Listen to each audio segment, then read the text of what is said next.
Doutor Álvaro, sempre com a gente aqui no Band News Station. Doutor, a gente tem falado sobre um aumento de casos de Covid, seja aqui nos Estados Unidos, seja aí no Brasil. Dá para perceber no dia a dia aqui de Nova York, por exemplo, muita gente voltando a usar máscara, né, em ambientes fechados em especial, trens, metrô, ônibus. E já se fala na possibilidade de uma nova vacina contra a Covid. Eu queria que você contasse um pouco do que tem sido feito e a necessidade mesmo de cada um tomar novas doses. Doutor Álvaro, bom dia para o senhor. Bom dia, Barão, bom dia para os ouvintes, bom dia para a Bom Roberta. dia. Olha, desde quando a gente diminuiu a quantidade de casos, a principal pergunta era, poxa, vai ser necessário tomar doses adicionais de vacina quando o Covid deixou de ser uma emergência global em saúde pública e agora vira uma doença endêmica, ou seja, tem caso de Covid, mas não naquela magnitude que a gente viu nos primeiros 2, 3 anos da pandemia. O que acontece agora? Nós temos que atualizar essas vacinas periodicamente, porque o vírus da Covid, o SARS-CoV-2, ele tem um processo de evolução de seleção natural e ele vai mudando um pouco as estruturas daquela proteína de superfície do vírus, da proteína spike, né? Então, já há algum tempo, tem sido a Pfizer e a Moderna estão trabalhando por uma vacina repaginada, que tem uma eficácia maior para essas novas variantes que estão aí ocasionando uma quantidade maior de casos nas últimas semanas. Então, essa vacina ontem foi aprovada pelo FDA, né? Vai caminhar agora para uma discussão de recomendação na Sociedade Americana de Imunizações, mas, muito provavelmente, qual é o cenário que a gente vai ter para a Covid? Eu vou fazer uma analogia para os nossos ouvintes entenderem bem, que é com a vacina de influenza.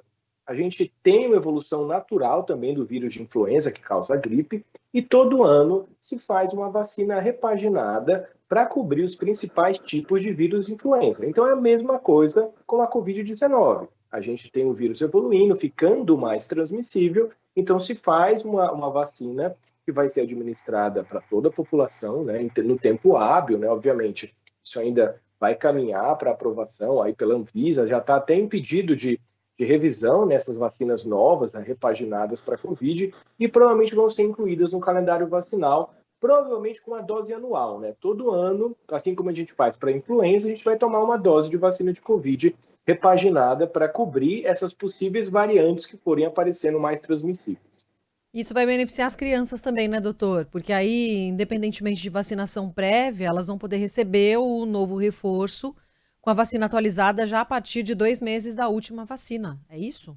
Exatamente, para adultos também, né? Então, quando a vacina estiver disponível no Brasil, como é que provavelmente vai ser a recomendação, né? Então, tem que ver a faixa etária que a Anvisa vai aprovar, né?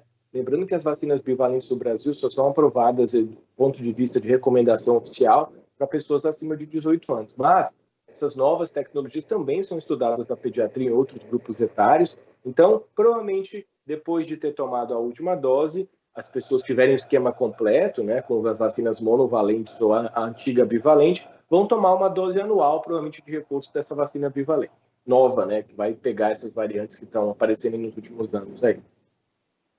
Sim.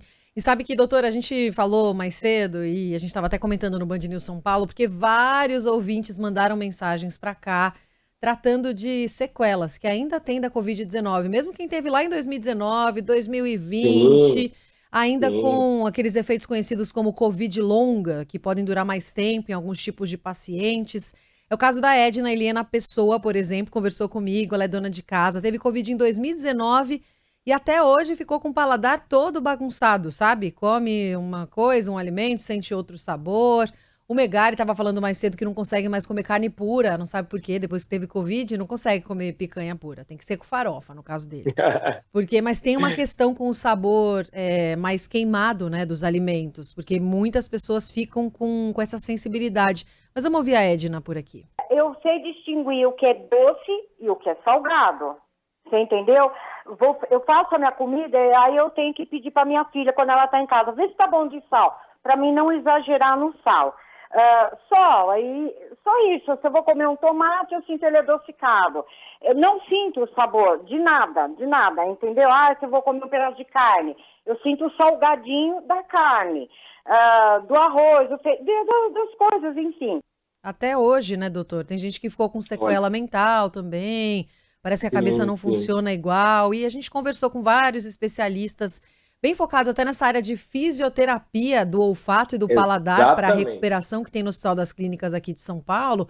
Tem umas estratégias, né? A pessoa cheira café ou tenta fazer algumas coisas com o paladar, colocando alimentos na língua, mas muita gente ainda assim não volta 100%. 5% dos casos, né, de pacientes não voltam.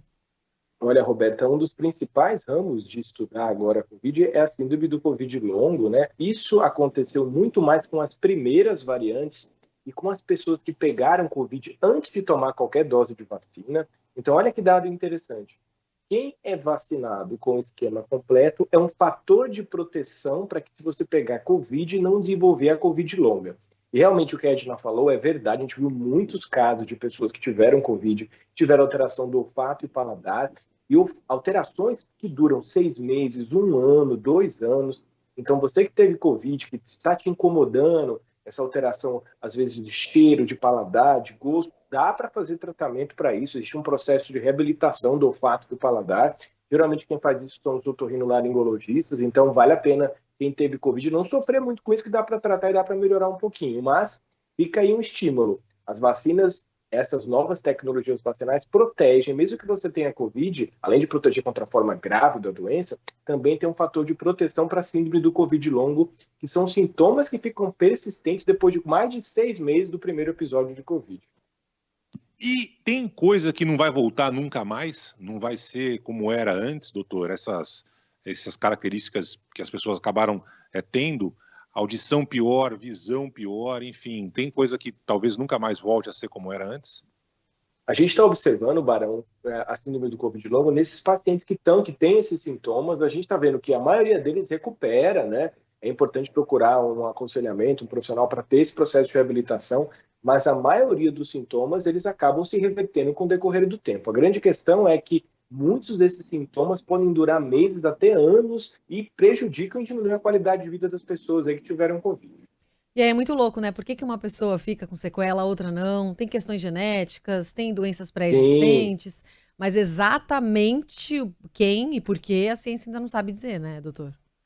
Olha, Roberto, o que a gente acha, uma das principais teorias para explicar o Covid longo é porque alguns indivíduos que podem ter inúmeras explicações para isso, podem fazer uma resposta inflamatória ao vírus diferente em alguns locais, né? Ou no cérebro, ou na parte no bulbo olfatório que controla o olfato e paladar. Então, geralmente, essa resposta desregulada durante a Covid pode ser um dos motivos que explica aí a síndrome do Covid longo, além de variação genética, além de doença de base também que pode influenciar. Então, geralmente, a causa do Covid longo é multifatorial. São múltiplos fatores que justificam aí por que algumas pessoas evoluem com sintomas persistentes depois de meses do quadro inicial.